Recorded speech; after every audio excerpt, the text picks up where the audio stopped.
3 organismos de Naciones Unidas han pedido a gobiernos de nuestra región que fortalezcan la producción de alimentos para combatir la inseguridad alimentaria. Es la FAO, es el Programa Mundial de Alimentos, es la Comisión Económica para América Latina y el Caribe, que en un estudio nos recuerdan que importamos la región un 80% de los fertilizantes que se usan en la agricultura, y sus altos precios podrían golpear rendimientos de algunas zonas productoras, afectar entonces la producción para mercados internos.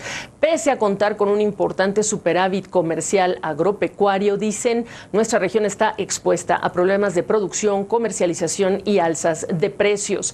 Dice que los factores se combinan para una situación difícil: los geopolíticos, entiéndase la guerra en Ucrania, y los climáticos, amenazas que hacen peligrar la seguridad alimentaria, que podrían llevar a grandes retrocesos en materia de reducción de la pobreza y desigualdad, incluso acción climática o desarrollo sostenible. Este es, digamos, el resumen de este estudio, de este documento que han presentado estos 3 organismos, pero nos comparte su perspectiva el economista jefe de la FAO, coautor también, organismo de este informe, Máximo Torero, desde Roma. Gusto saludarte, Máximo. Hagamos un corte de caja. ¿Dónde están las cosas hoy día?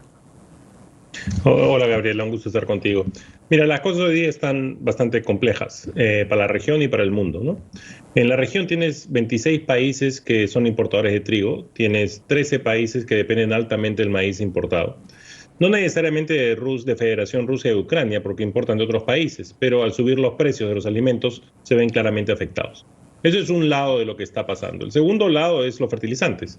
Como bien sabes, el precio de los fertilizantes ha estado subiendo, se ha reducido un poco en el último mes, pero sigue estando el doble de lo que estaba hace un año. Y el tercer elemento es la devaluación. El tipo de cambio se está devaluando y eso afecta a los países importadores porque tienen que comprar dólares, su moneda vale menos, les cuesta más. Entonces tienes esos 3 elementos que están haciendo que la inflación alimentaria sea mucho mayor, 12.4% en promedio, de la inflación promedio, que es 8.4%, no la alimentaria, sino la general. Entonces, ¿cuál es la consecuencia de esto? Es un problema de acceso a alimentos muy serio, que por supuesto está afectando a los más vulnerables en los países de la región.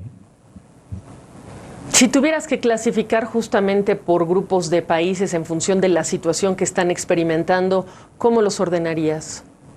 Mira, yo la región la ordenaría en las islas del Caribe, porque ellos tienen una actividad económica específica que mayormente es turismo, pesca, y depende mucho del turismo, que fue muy afectado durante el COVID-19 y eso los puso en una situación muy crítica, y son totalmente importadores de alimentos. Luego tiene Centroamérica, México, que exporta alimentos de alto valor, pero importa cereales. Tiene Centroamérica, que es dependiente también de la importación de alimentos, y son países que han sido muy golpeados por el clima. Y luego viene Sudamérica, donde tienes grandes exportadores de cereales como Brasil, Uruguay, Paraguay, Argentina, y exportadores de productos de alto valor como Perú, Chile, Colombia y Ecuador. En el caso de los exportadores cereales, se han visto beneficiados por mayores precios, por supuesto, y por la devaluación que beneficia a los exportadores, similarmente a los exportadores de productos de alto valor. Pero a pesar de eso, de que somos países en Sudamérica, sobre todo exportadores de alimentos, nuestra población está teniendo un problema muy serio de acceso a alimentos, porque como te decía, los precios han subido tanto que la población, sobre todo los grupos más vulnerables, los más pobres en la parte rural y en la parte urbana, periurbana, están sintiendo problemas muy serios. Eso se ha visto reflejado desde el COVID-19 ahora en un incremento de la pobreza extrema, aumentado en 1.8 millones de personas extremadamente pobres. Hay países como Perú, que la situación ha subido fuertemente. También tienes un incremento de lo que es la seguridad alimentaria severa, que ha aumentado, es la región que más ha aumentado la inseguridad alimentaria severa, y cuando juntas la severa y la moderada, que ve la parte de undernutrition y sobrenutrición, o sea, obesidad y también desnutrición, también ha habido un incremento muy fuerte, ha pasado de 39.5% a 40.6% de la población, y la severa ha pasado, se ha aumentado de 11, ha pasado a niveles mucho más altos, ¿no? Entonces, esa es la situación que nos lleva hoy en día a enfrentar una situación de vulnerabilidad muy grande de los más pobres, ¿no?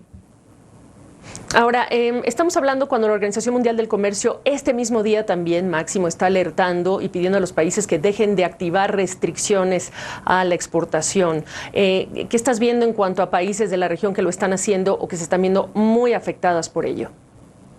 Mira, como es una región importadora de alimentos también, como te dije, varios países importan trigo y maíz, ellos se van a ver afectados por cualquier restricción a las exportaciones en los grandes exportadores del mundo, ¿no? Entonces, ¿cuáles son los productos ahorita más sensibles? Si hay una restricción a la exportación de trigo y maíz de Argentina, por ejemplo, que ahorita no hay, pero hay otras formas que restringen el movimiento del producto, eso va a afectar los precios mundiales. Si hay una restricción de arroz en el mundo, que hubo en un momento hace unas semanas, India puso una restricción a la exportación de arroz, eso también va a afectar porque arroz es un mercado muy delgado, ¿no? Entonces, cualquier restricción en un mercado que hay tan pocos grandes exportadores, cualquiera que estos grandes exportadores ponga una restricción de exportación en cereales, en arroz, automáticamente se va a ver reflejado en precios y va a aumentar los precios mundiales más y va a afectar aún más, aumentando la inflación alimentaria, ¿no? Máximo, tú eres un invitado indispensable en estos tiempos porque lo que nos has también traído varias veces son tus recomendaciones a los gobiernos.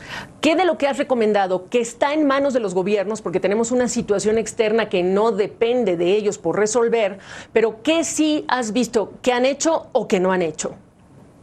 Mira, nosotros desde que empezó la guerra en marzo hicimos varias recomendaciones porque ya sabíamos que iba a haber un problema de precio de fertilizantes porque el precio de energía ya estaba subiendo y sabíamos que iba a haber un problema de acceso a alimentos.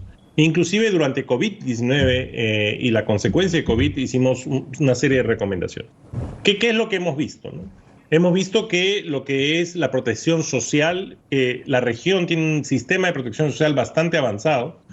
Algunos países lo han activado y la han intensificado más. Por ejemplo, Brasil incrementó el monto que se daba a los pobres extremos. Lo mismo pasó en otros países. ¿Cuál fue el problema? Es que no se dieron cuenta o no se percataron de que no necesariamente los mismos afectados anteriormente que estaban en sus listados de beneficiarios podían cambiar. Y lo que sucedió fue que otros sectores, sobre todo los sectores informales que no eran pobres, se vieron afectados y también se volvieron vulnerables. Y por eso es que la pobreza sube, porque no pudieron ayudar a tocar a esta gente que estaba siendo afectada fuertemente. También hablamos mucho de fertilizantes. Tuvimos varias reuniones con los ministros de que teníamos que acelerar la importación de fertilizantes y eso logró que la región, en cierta forma, si lo comparamos con África y con Asia, la región latinoamericana ha logrado tener mayor cantidad de fertilizantes, con algunos problemas en algunos países como Perú, que ya por problemas internos no se ha dado, pero claramente se dio mayor acceso a fertilizantes. Pero ahorita, como te decía, el principal problema es cómo ayudar a los más vulnerables.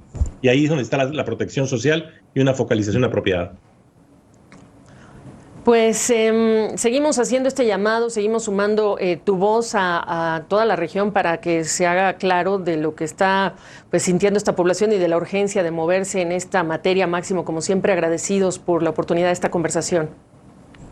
No, encantado y ojalá que las cosas empiecen a mejorar.